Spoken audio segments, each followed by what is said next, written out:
So, there you have it. I admit to the murder of Merylmar. Are you satisfied? I have data for each of the points which I was asked to collect. So we are finished. No.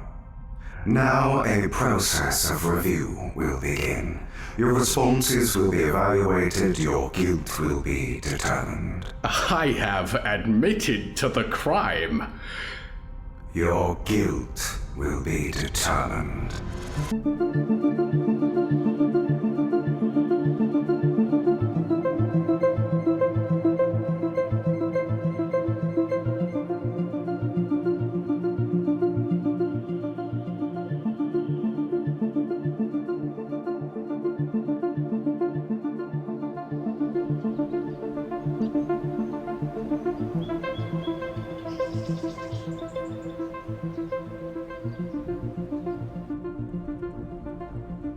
Brooklyn Williams moved through the darkness.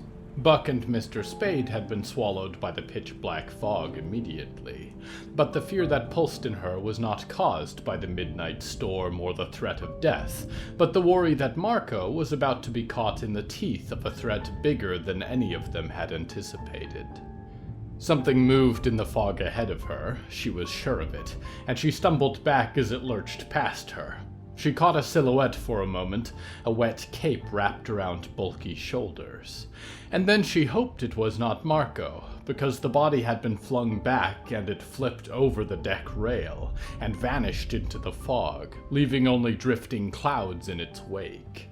She could not hear so much as a scream, or the crash of the waves, or the pelting rain upon the deck. It reminded her of activating the dreaming visor that had been built into her glasses once. The way they dampened sound and made the mind numb, left you dead to the world and so ready to dream. It was no harmless dream, but a very real nightmare that she waded through, and she pulled her light gun from her belt. It was a small thing and kept for the last resort. If she was put in the way of a suspect, then their plans had usually gone wrong indeed. But the ship lights above her were not yielding any help down on the shrouded deck, and she could not tell in which direction things were moving around her. And when a large shape loomed in the darkness only steps ahead of her, she pulled the trigger.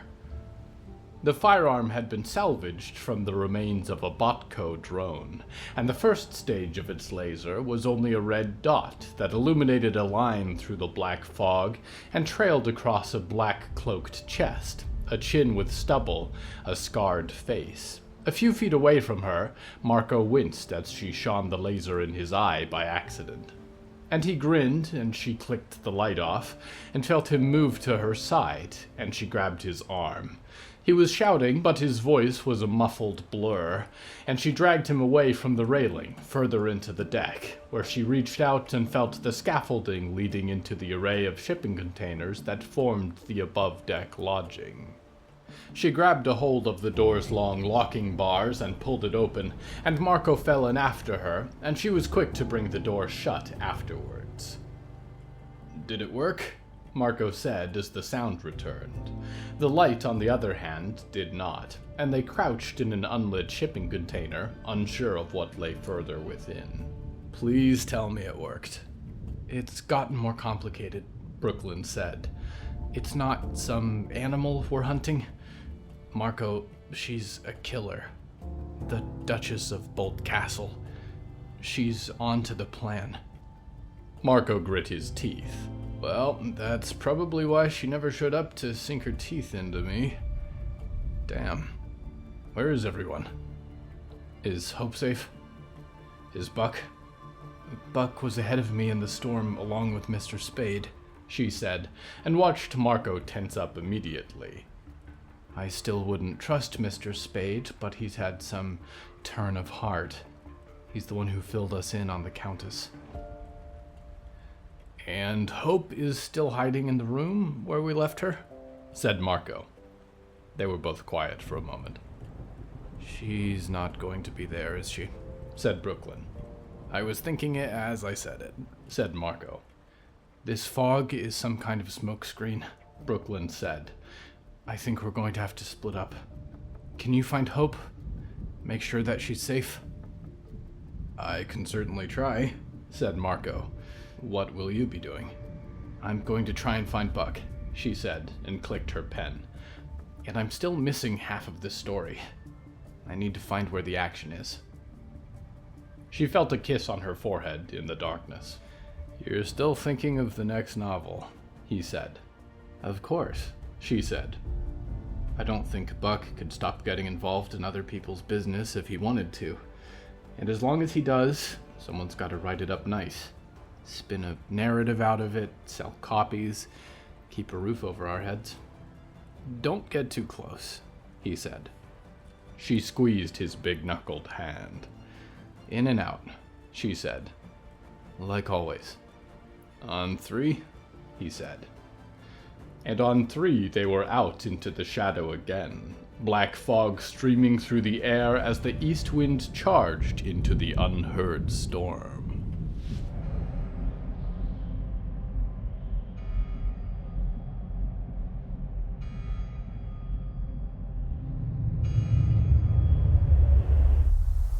Buck Silver wiped a puddle of gathering water from the top of a metal crate and laid his coat over that, and that was going to have to suffice for a desk. He leaned against it as he studied gathering allies. The wolf woman had a seemingly supernatural ability to sense people through the black fog that blanketed the decks above. Although whether it was based on heat or smell or some sixth and other sense, he was not sure. She and Hope gathered the rest in fairly short order.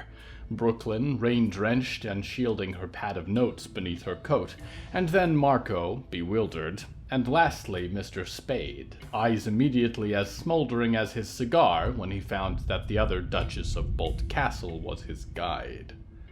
Mr. Silver, if you intend on working with this woman, I recommend you reconsider, said Mr. Spade. She's an accomplice to the murders happening upstairs. There is very little time to explain what I already have, and I need much more, said Buck. Hope nestled between Marco and Brooklyn at the foot of the stairs, and Uretzi stood with her arms crossed, scowling at Mr. Spade. This ship is a complicated puzzle, and it is unfolding as we speak, Buck continued. On the one side, a family. Yes, Mr. Spade, a family, although an unconventional and carnivorous one, from the Hallowoods. On the other, the Knights of New England, who have had Countess and Duchess alike in their sights for a while. 2 kinds of hunters meet above decks right now. What I am missing is everyone else. This ship is full of passengers. One captain who is a self-professed monster hunter, another who has failed several large sea voyages, a tattooed first mate that connects them, a musician who impersonates Valerie Maidstone, the humble boot. Don't forget Mort, said Hope. He's beneath the boat. And one sea monster beneath the boat. Buck sighed. We are, as far as I can tell, the better part of a day away from the coast of France. Working out what we need to do is going to require understanding how each piece of the puzzle, above and below us, fits together. Mrs. Uretzi, Mr. Spade, now is the time to put our heads together and prevent a massacre. What do you know about the rest of the factors I am missing? Captain Shaw is a hunter, said Mr. Spade, and Uretzi returned his glare with equal grim candor. He wouldn't be here unless he thought there was going to be a challenge worth his while during the voyage. And if, as you say, Hope, there is a large being named Mort beneath the east wind, I find it likely that his attention has been gained. I wonder if he suspects a connection between the disturbance in the water and the one on board the deck. Almost certainly, said Dashiell. That's what notoriety is for. She's keeping a watch on everything that happens aboard this ship. I might have seen her withdraw from the window the night of the death of the first night watch, muttered Buck. The Knights of New England did not reach out to you alone, I think, said Uretzi. I am no stranger to hunters, and once they set their sights on a quarry, it is difficult for them to let go. There is also Captain Branston, said Buck. Each doomed voyage he's led has plunged him into more debt back in Liberty City, but your friends the Knights have granted a substantial sum to allow this hunt on board his ship. He needs that to clear his name. Well, that and having added protection to ensure this voyage doesn't go sour, I imagine. A bit late for that, muttered Buck. We thought you were under his employ from the start, said Yuretsi, and ultimately the employ of our pursuers. I had some misgivings about the threats my partner made to you, but she believed it would keep you from harming our prospects of crossing. Your partner is a bloodthirsty monster, said Dashel. One way or another, she's opening necks upstairs at this very minute. The fake Valerie Maidstone, the humble boot, said Buck. Do they have anything to offer this? I have not spoken to the humble boot, said Yuretsi, but I was warned that he would be aboard, and that he was not to be taken lightly.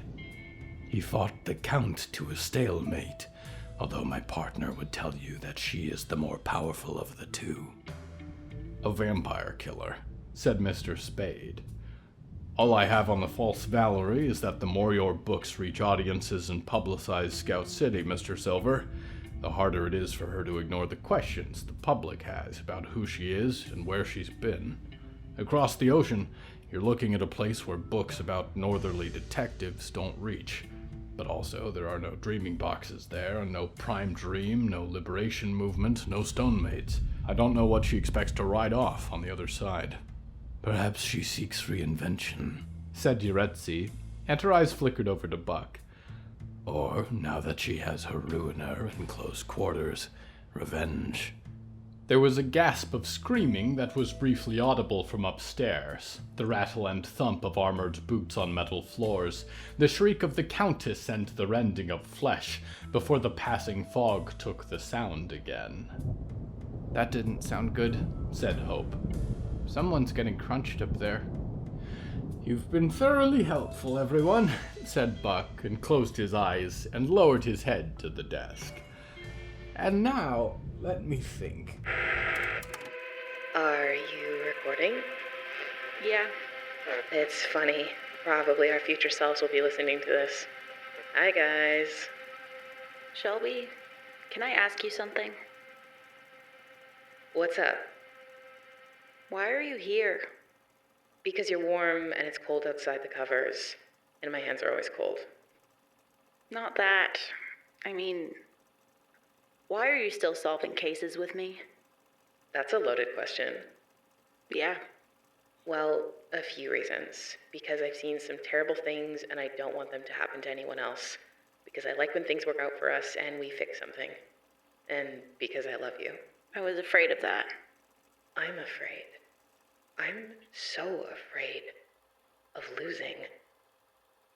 But if I have to, I'd rather be here. Until the end. It's not the end. That's it, gritty detective. I'm taking your tape recorder. It's bedtime. Hey!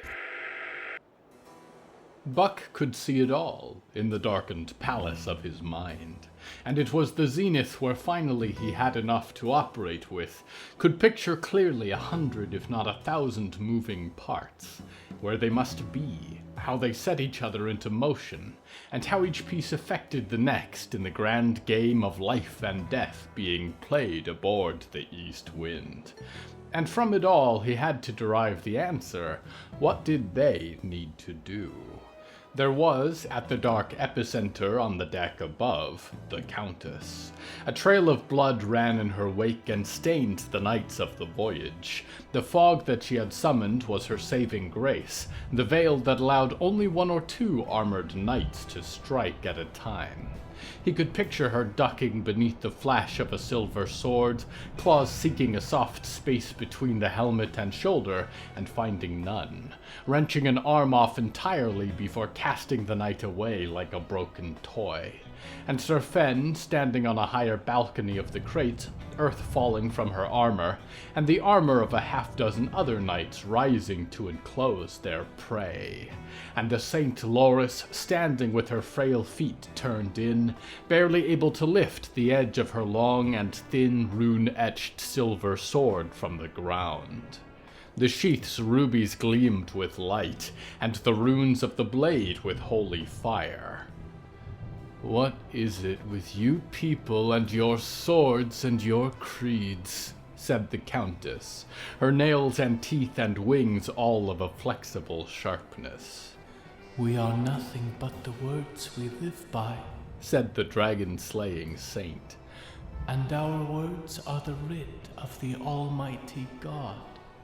What word do you serve, spawn of the empty heavens?" "Your words are tired," said the vampire.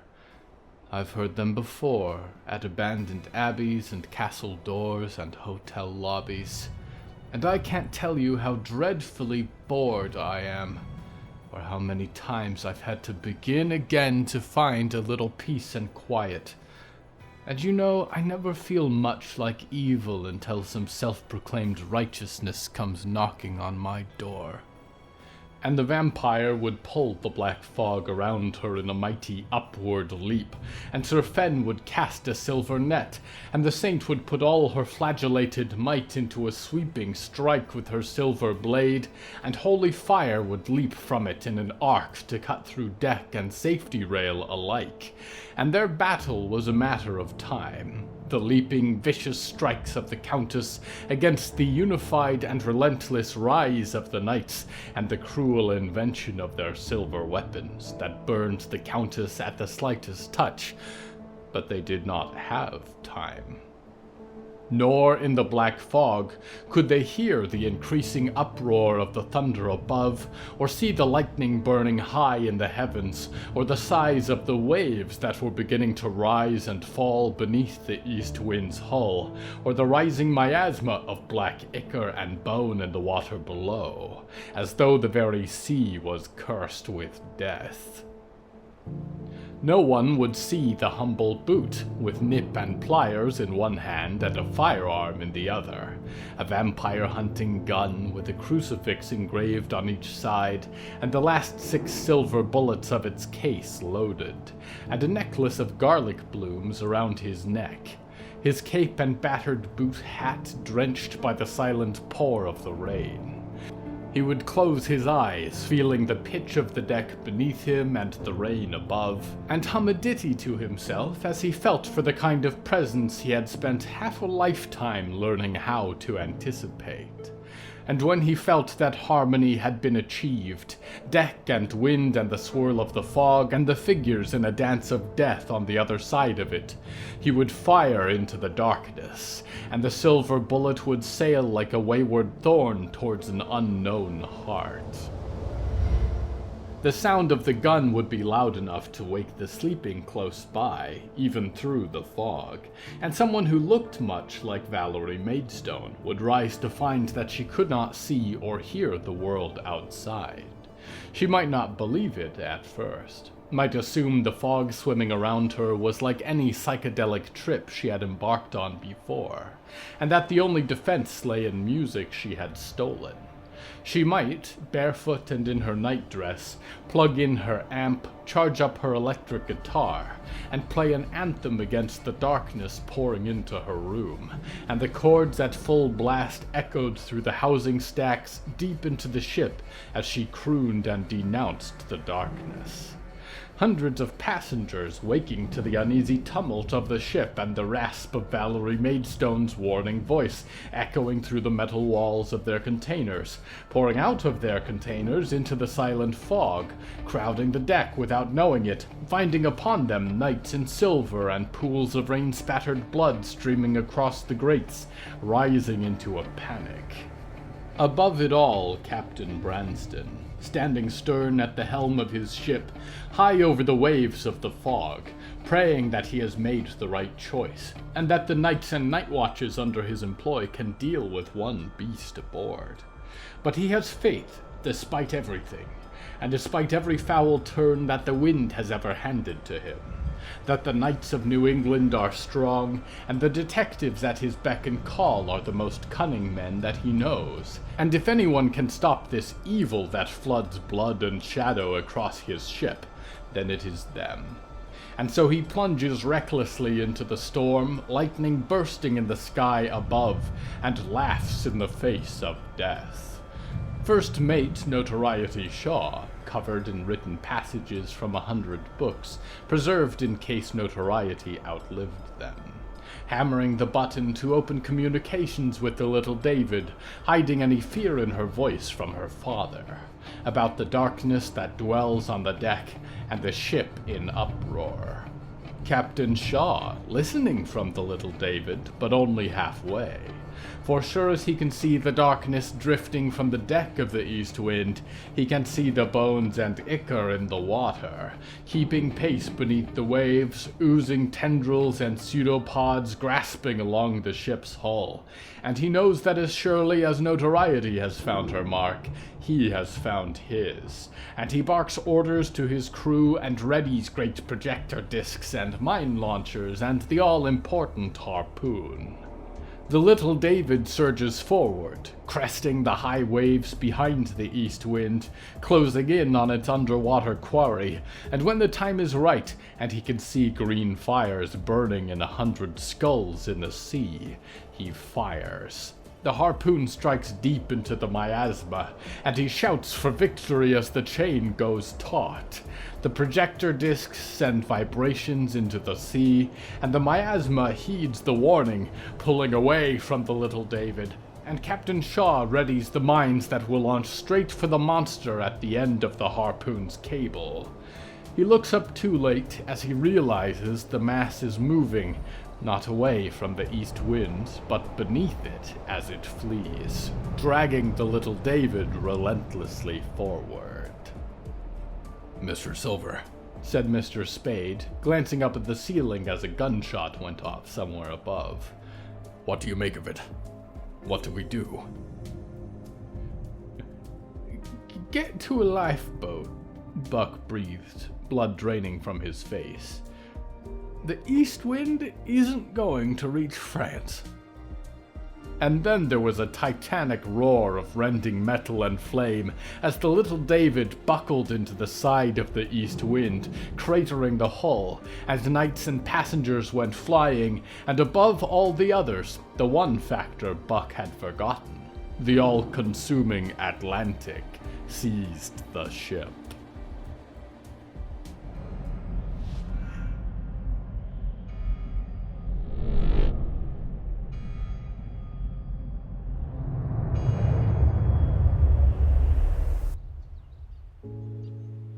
When Clementine woke in the witch house, it was to Shelby's tousled head in the bed beside her, and her little yellow tape recorder on the bedside table.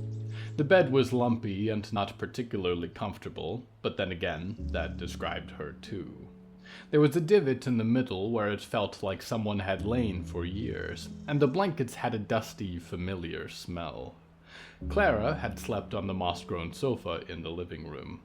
Clem could hear a clatter of dishes and the hiss of a kettle, and groaned.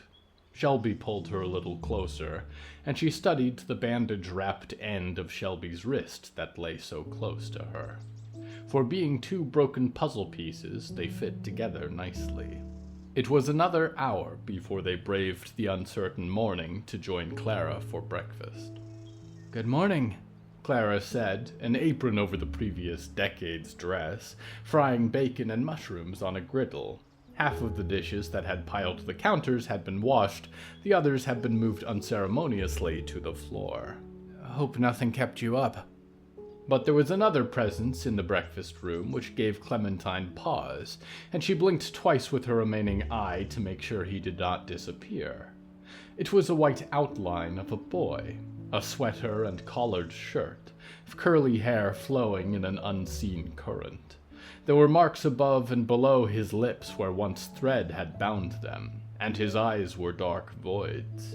He was cast a little differently than she had known him. Back then he had been bright on all edges, equally illuminated. for a brief time anyway, until he had taken to hiding in a suit of silver. But now the light that flickered across his form was dappled, like the shifting sunlight at the underbelly of a river. But he burned bright and smiled at her as Shelby helped her into the room. "Hi, Clementine," said Percy. "How are you feeling?" She staggered at that, and Shelby almost dropped her, and she was promptly helped over to a chair where she could sit down and study the ghost. Pretty terrible," she grinned. "How is being a ghost? I'm halfway there myself." "Has its ups and downs," the ghost shrugged. "I'm definitely happier with it now than I used to be."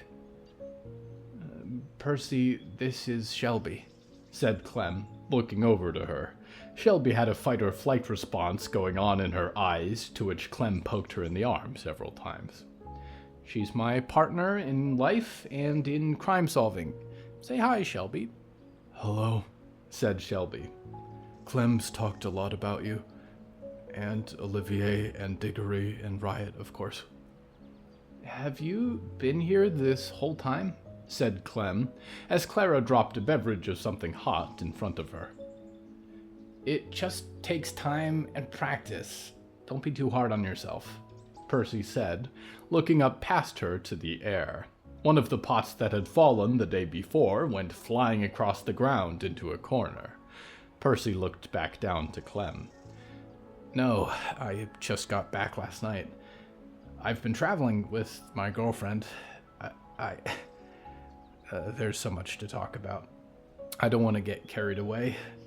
The important thing is, Clara reached out to say that you were here and that you're not doing great. And I knew I had to come back." "Yeah, it's crazy. If you had come to visit like a few months ago, you would have found me with all my eyes and teeth and fingernails in the right places and managing a successful detective agency," Clem said, and took a long sip of her brew and stuck her tongue out at the taste. "But you know what the morticians say, better late than never." "You've been alive," said Shelby, sitting down beside her. "Or around. This whole time. You didn't return to Scout City. We've been wondering for years what happened to you, to everyone in the North." Clem put a hand on Shelby's knee as if to say, "Now's not the time," but Percy settled down to the table, mimed the gesture of putting his elbows on it and his hands under his chin, although his silvery form phased through the hard surfaces. "It's a good question," said Percy. "I don't fully know, but I'll explain what I can. There were the northmost woods, and those were freaky, and we were chased by a giant zombie bear and some kind of dimension storm, and we lost track of Hector and Jonah in there. Then when we'd made it through, there was a sort of icy wasteland. The true north, I guess. And there was something up there that lived beneath the ice and turned the whole place into a death trap. Olivier caused a storm, like power I'd never seen from them before. We all got separated. Diggory was buried beneath the ice, and I broke my last string. The connection that was keeping me stable, safe. I went to go get help. Cindy and Mort I haven't seen. I don't know where Olivier is, if they're alive. The last I saw of Diggory was they were planning to dive into the ocean and try to reach the heart. And I'm pretty sure that was a suicide mission by then, but I couldn't change their mind. And Riot, the storm was intense. Enough to freeze the sea back together, stop that evil ocean from attacking us. Riot was alone, and she didn't make it. Clara's been working on getting her back into her body. "Is she here?" said Clem, as several forks on the ground flipped positions to spell an offensive word. She glanced to the body on the back table, which was covered again with the white sheet. "In body and in spirit, yes," said Percy. Although being visible, like I am to you right now, it takes time and energy, and that's a resource you don't get back. Unless you have ghost eyes, said Clara. I can see and hear her just fine. Too fine, actually. Stop complaining. We're going to fix this soon. I mean it this time. Everyone who can eat, breakfast is ready. I'm not hungry, said Shelby. I'm really glad you're here, Percy, said Clem. I wish the others were too. You never thought about coming to visit? Let us know what happened? No, I did, said Percy. A lot. And I kept saying, soon I'll go back. But I wasn't ready. I mean, when you knew me, I was pretty much the same person who died on a table during the Black Rains. I was just hanging on to anything at all that I could, and I was selfish and desperate, and let's just say I didn't handle conflict well. I needed time to make a new life. And I have. It's been really nice. I've been working on myself a lot. I didn't realize how fast the time was passing, honestly. I was always going to come back someday. It probably should have been sooner. But I worried in some way I'd be coming back to an old me that still lives in the Hallowoods. As silly as that is.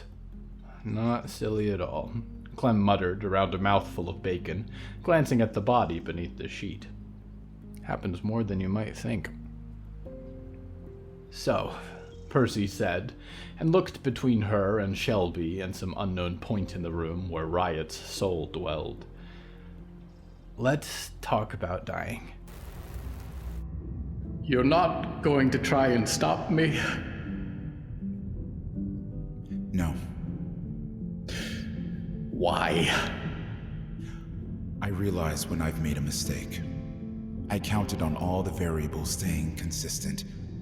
My elaborate death, my shocking return, all hinged on a string of factors going correctly, and I planned for all of them. For my death at the hands of the industry, for my heart to be buried in the ice, for it to prepare the world for my return to someday be free, that no feeble life would be able to stop me in time.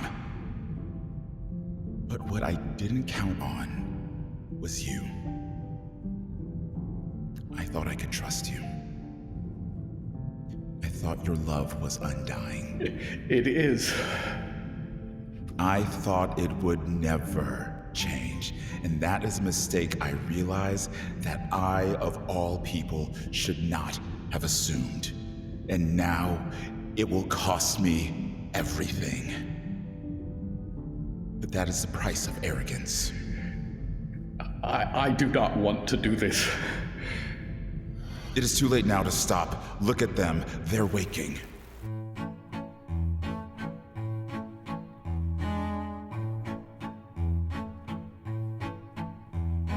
The voice of the Auditor is Jimmy Yamaguchi.